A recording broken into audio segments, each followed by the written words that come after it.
Kanyakumari MLA Thalavai Sundaram தன்னை வெற்றி பெறச் செய்த வாக்காளர்களுக்கு நன்றி தெரிவிக்கும் நிகழ்ச்சியில் பங்கேற்றார். இந்த நிகழ்ச்சியில் பேசிய அவர், விஜய் தலைமையிலான ஆட்சி நிரந்தரமில்லை எனவும், இந்த ஆட்சியினால் பொதுமக்களுக்கு 2500 ரூபாய் கொடுக்க முடியாது என்றும், அதற்கு அரசிடம் நிதி இல்லை என்றும் தெரிவித்தார்.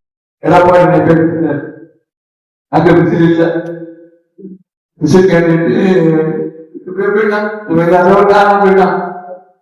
விஜய் ஒரு இவருதான் என்னுடைய வேட்பாளர், இவருக்கு வாக்களிங்கள் அப்படின்னா எவ்வளவு வாங்கி போயிட்டான்? 50,000 50,000 ஒரு தூக்கி போடும். அப்ப ஆனா ஒண்ணு, நீங்க யாரும் பயப்படணும், இன்னும் நிரந்தரம் கிடையாது, நிரந்தரமே கிடையாது.